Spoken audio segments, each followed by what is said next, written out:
Graça, depois ao longo do dia, o Cláudio Castro ligou para a Gleise, disse que não foi bem assim, que a Carla já está de volta, voltou aqui com a gente, disse que não foi bem assim, que não estava reclamando tanto assim, mas ele foi bem enfático ali, né, na primeira declaração, disse que estava totalmente sozinho. Aí o ministro rebateu, falou, você não, olha, veja bem, você não me pediu nenhuma ajuda. Depois tem a confusão toda dos blindados que a gente pode explicar para quem está nos acompanhando. Só que eu queria sua primeira análise sobre esse assunto. O que estava querendo Cláudio Castro? Que tipo de manobra política é essa, enquanto ele tem, pelo menos, que a gente ainda está para confirmar esse número, 64 mortos para resolver? Então, eu queria um exercício de raciocínio aqui.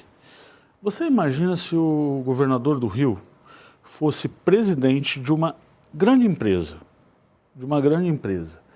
Aí uma coisa que é crítica para essa empresa, ele coloca não um gestor para ele supervisionar, mas 3, que é um secretário da Polícia Civil, um secretário da Polícia Militar e um outro secretário de Segurança que o nosso entrevistado falou que ninguém sabe o que faz.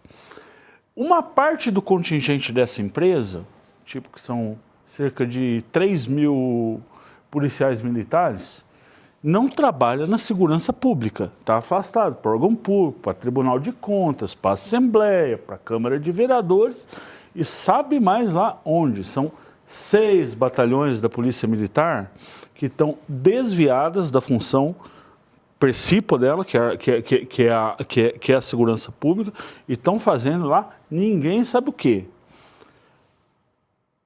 Se fosse na iniciativa privada, esse sujeito ia ficar no cargo com esses resultados? É uma pergunta. Pode até ficar, acho que tem gente incompetente também na iniciativa privada. Acho que dispensa a resposta. Então, né? É chocante um negócio desse. 3 secretários para a área de segurança pública? Mas por que ele, na sua avaliação, ele joga a culpa no governo federal? Por que a gente assiste constantemente a segurança pública no meio da disputa eleitoral? Lembrando que o Cláudio Castro é um governador de oposição. Você desculpa, eu não gosto de fazer graça com coisa séria, mas é a doutrina Homer Simpson. A culpa é minha, eu ponho quem eu quiser. É lamentável, é lamentável. Dá uma entrevista, ele tem que se justificar e diz, não, a culpa é o Rio está sozinho. O ministro aparece e falou, para mim não pediram nada. E depois ele liga para a Gleisi atenuando, não foi bem assim? Que é isso? Que história é essa? Assim, a preocupação, eu acho que esse jogo de empurra-empurra entre governo federal e governos estaduais, ele não é a causa, ele é a consequência, ele é a falência desse modelo escancarada. Esse que é o ponto. O que me preocupa agora são as próximas horas. Como é que está essa população à mercê do quê? Ela vai... 64 mortes. É traumático. A polícia perdeu seus homens também, alguns homens também. Mas assim, o estado de coisas da segurança pública no Rio de Janeiro, nesse momento, qual é? Ninguém sabe. E ainda queremos ver a perícia desses corpos, né? Saber se o número é exatamente esse. Carla me pediu a palavra. Eu tenho eu acredito que quando o Graça usa o exemplo da iniciativa privada, né? Um gestor numa empresa, ele perde dinheiro. Um gestor público, numa operação de segurança, perde vidas. E o que é mais cruel, que é, reiteradamente, vidas inocentes, que a gente vai ver, porque não dá para acreditar que se mataram 64 criminosos e a mira precisa da polícia. Acho que nós 3 aqui já temos bastante tempo de carreira para entender que em segurança o Brasil continua enxugando gelo. A minha impressão é que o governador apostou alto como um projeto sim de olho na eleição.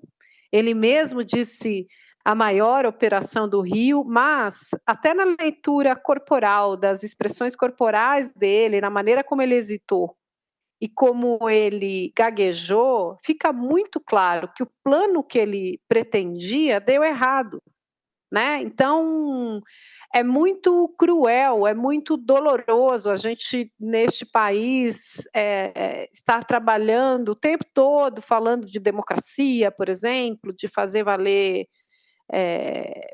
a Constituição, e o direito à vida fica em segundo plano, principalmente quando se fala em comunidades, em pessoas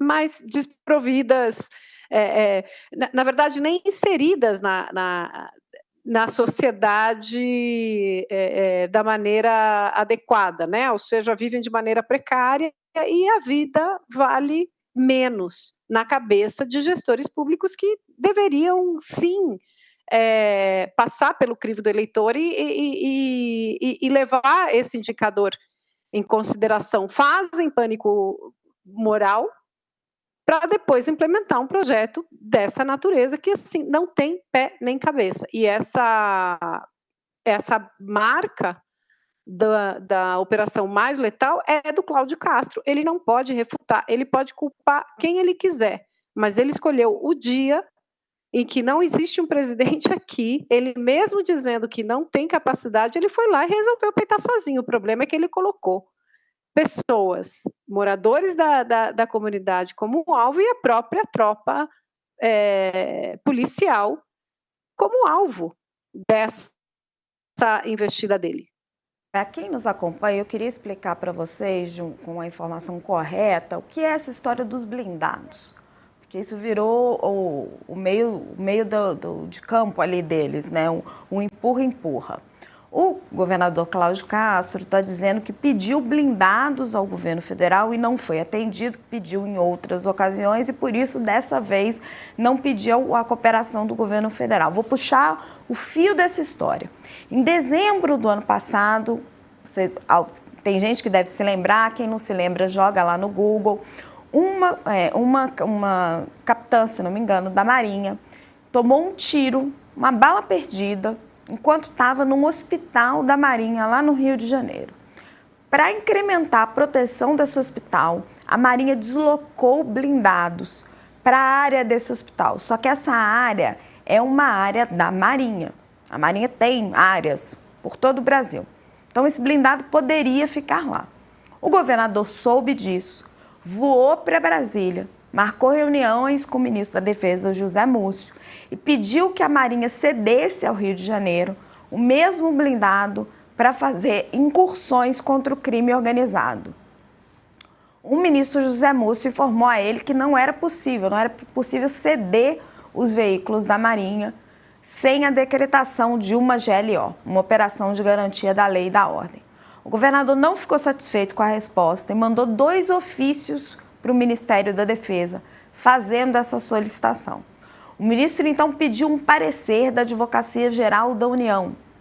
A Advocacia Geral da União, então, baseada na Constituição, no que está previsto, fez um parecer que ficou pronto, acho que no fim de fevereiro. A gente já tem o documento aí, eu posso até pedir o time para espelhar para vocês.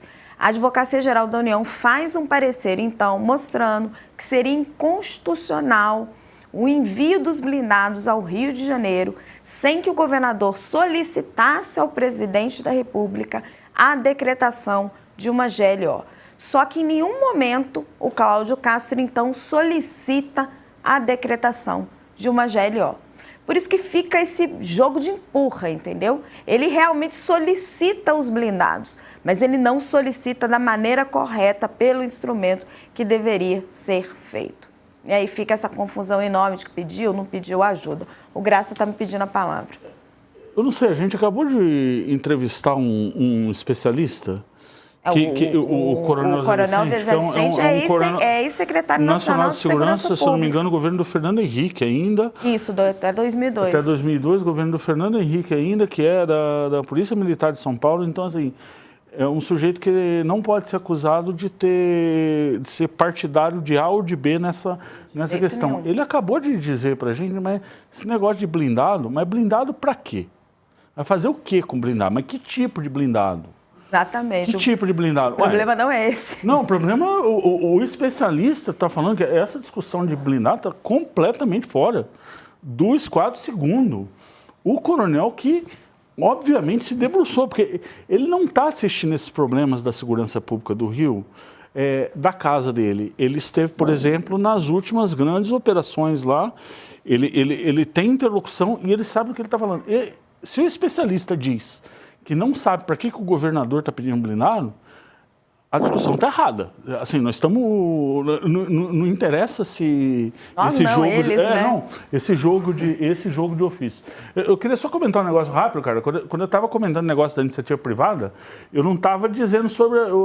meu ponto era o seguinte, se fosse na iniciativa privada, o governador provavelmente ia dormir essa noite desempregado, que é diferente de um cargo público, que isso aí quem desemprega o patrão dele a cada 4 anos na eleição, né?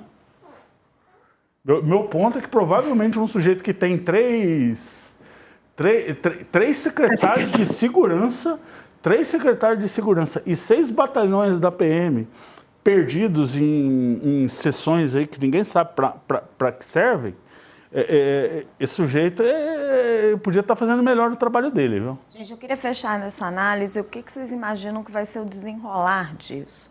Se vocês acreditam que daqui para frente a gente vai conseguir chegar com esse pedido que o Moraes faz à Procuradoria-Geral da República, se a gente vai conseguir chegar em perícia até vou jogar essa pergunta para a Carla, se a gente vai conseguir chegar em perícia correta dos corpos, entender o que aconteceu, entender qual foi a ação da polícia, porque o Rio de Janeiro essas coisas são meio nebulosas, né? Você consegue responder em 1 minutinho, Carla? O que você antevê sobre isso? Eu acho que ele conseguiu colocar os holofotes para si próprio. Eu acho que ele acabou passando, jogando a responsabilidade para governo federal, e agora o governo federal é que vai acabar entrando obrigatoriamente para intervir, né? Não vejo outra saída. E só... a tua explicação ficou muito clara, né, sobre como que ele se perdeu nessa questão do que ele solicitou e deveria ter pedido glória, etc. Ou seja, ele sabia que ele não tinha o efetivo que ele precisava e mesmo assim ele foi para cima, né? Então, a própria negociação que você descreveu mostra com clareza o tamanho do erro que ele cometeu.